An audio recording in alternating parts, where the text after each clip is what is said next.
লিবিয়ায় পাচারকারীদের বন্দিশালায় নির্যাতনে মৃত্যু হয়েছে মাদারীপুরের যুবক জহিরুলের। পরিবারের অভিযোগ, মুক্তিপণের টাকা দিয়েও বাঁচানো যায়নি জহিরকে। মৃত্যুর 15 দিন পর খবর দেওয়া হয় পরিবারে। পরিবার আরও জানায়, ভাগ্যের চাকা ঘোরাতে 5 মাস আগে একই এলাকার দালালের প্রলোভনে পড়ে ইতালির উদ্দেশ্যে বাড়ি ছাড়ে জহির। তার মৃত্যুর সংবাদে এলাকায় চলছে শোকের মাতম। আরিফুর রহমানের তথ্য ও ছবিতে প্রতিবেদন। মাদারীপুরের ডাসার দক্ষিণ ধোয়াশার গ্রামে শামসু আকনের বাড়িতে কান্নার রোল।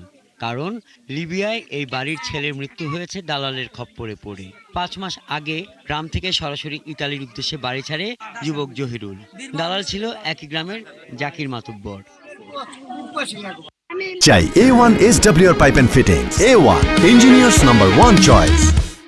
পরিবারের সদস্যরা আরও জানায়, জহিরের সঙ্গে ফোনের কথোপকথনে তারা জানতে পারে সৌদি আরব হয়ে তাকে লিবিয়ায় নেওয়া হয়। এরপর সেখানকার একটি বন্দিশালায় আটকে চলে নির্যাতন। পরিবারের কাছ থেকে কয়েক ধাপে আদায় করা হয় মুক্তিপণের 50 লাখ টাকা। অবশেষে জহিরের মৃত্যুর খবর পায় পরিবার। 17 দিনের কথা বললে যে আমরা 17 দিনে ওপার পার করুন, 25 লাখ টাকা আপনারা দিবেন। এখন আমি 25 লাখ টাকা সব পেড করছি ওগো কথা মতো। মাফিয়া গো দিয়া ওই এলো দালালে জাকির মাতুব্বর হানিফ মাতুব্বরের ছেলে হইলো ধরাইয়া দুইজন দিয়া আমরা টাকা দিছি। টাকা হইলো দিয়া আরে তারেক দিছে, তারেক আর হে দুইজনে মিললা অত্যাচার নির্যাতন কইরা অনেক মারছে মনে করেন। জাকির ইটালি গেছে, ইটালি যাওয়ার পর ওই তারেকের লাগে ও শেয়ারে মাফিয়া কাজ করে এবং এই তথ্য কইরা এই বিক্রান্ত কইরা আমার ছোট ভাইরে ওরা মেরে ফেলাইছে। স্বাস্থ্য ভাই আছে, চাচা আছে, এরকম মানুষদের ইটালির নাম দিয়ে নিয়ে তারা মাফিয়া ধরে ধরাইয়া টাকা খাইতে আছে, এরকম বহুত জিনিস করতে আছে। এরকম আমাদের এখানে দালাল আছে বহুত। এবার টাকা পয়সা আবার ফিরে আবার নিছে এবং টাকাও দেওয়া হয়েছে। এরপর ওরা এই পর্যন্ত কাছে এবার ওরা নির্যাতন করে আবার মেরে ফেলে। আগে 5 করার জায়গা হেয়া বিক্রি করিয়া ওই টাকা দিছে, বুঝলেন? সেই ফুবুগো সম্পত্তি বেচকে দিছে। ফিরগে আবার হেসে ওই যে বাড়িতে বন্ধক থুইয়া হেসে টাকা আনগে দিছে 2 বছরের বন্ধক, বুঝছেন? এই যে গরু বেচছে, গরু বাচ্চা ওই যে কয়দিনের ছোট বাচ্চা লইয়া হেসে এই গরু বেচকে লাইছে, এই টাকা দিছে। পরিবারের অভিযোগ পেলে আইনগত ব্যবস্থা নেওয়া হবে বলে জানান মাদারীপুরের অতিরিক্ত পুলিশ সুপার। দালাল চক্র যেটা, সেটা কিন্তু একক কোনো মানে চক্র না, এটা অনেক যেগুলো দালাল চক্র আছে। এবং আমাদের ক্ষেত্রে পুলিশের কাছে যে অভিযোগটা আসে সেটা কিন্তু একেবারে শেষ পর্যায়ে আসে।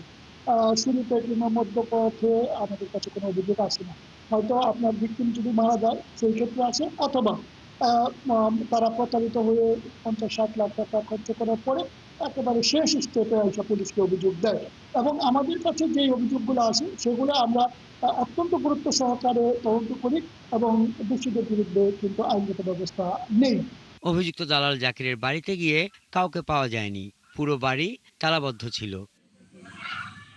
হাসান আহমেদ, 71। মাদারীপুরের ডাসারে নিহত যুবক জহিরের পরিবারের খবর আমরা জানছিলাম এতক্ষণ। সেখানকার সবশেষ পরিস্থিতি জানাতে যুক্ত হচ্ছেন সহকর্মী আরিফুর রহমান। আরিফুর, জহিরের মরদেহ দেশে ফেরানোর বিষয়ে কি বলছে পরিবার? উন্নত জীবনের আশায় সমুদ্র পাড়ি দিয়ে মাদারীপুর জেলায় অনেক যুবক কিন্তু সমুদ্রে সলিল সমাধি হয়েছে এবং অনেক যুবকই কিন্তু লিবিয়াদের অত্যাচারে কিন্তু নির্মম ভাবে মৃত্যুবরণ করছে।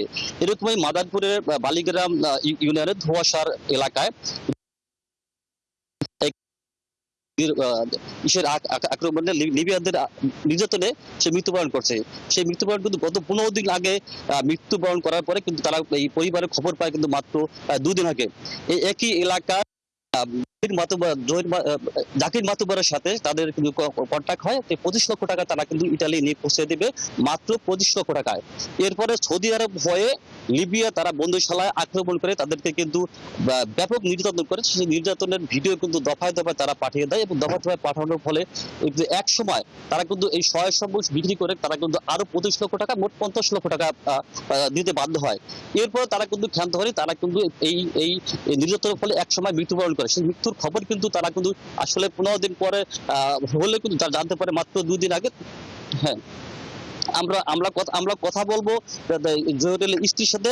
আসলে এই ঘটনা আসলে কিভাবে ঘটলো, আপনার স্ত্রী জহিরুলের সাথে দালালের সাথে কি কথা হয়েছে একটু আমার জানাবেন। দালালের সাথে কথা হয়েছে, আমরা হইলে 25 লাখ টাকা দিব, আমাকে উপর পার করে দেবে ইটালি। লিবিয়ার তো নিচে নেবার পর হলো যে 25 লাখ আমরা পেমেন্ট করছি। পেমেন্ট করার পরে আবার মাফিয়া দিয়ে ওই দালাল জাকির মাতুকবাদ দালালে ধরে মাফিয়ার কাছে দিছে তারেক মাফিয়া। তারেক আবার অত্যাচার নির্যাতন করছে। অত্যাচার নির্যাতনের পরে আবার আমার স্বামী মারা গেছে। আবার আমরা 25 লাখ টাকা দিছি অত্যাচারের মাঝে মাঝে ধাপে ধাপে আমরা। আরিফুর, আপনাকে ধন্যবাদ। আমরা জেনে নিচ্ছিলাম পরিবারটির খবর। দর্শক সহকর্মী আরিফুর আমাদের সাথে যুক্ত ছিলেন মাদারীপুর থেকে।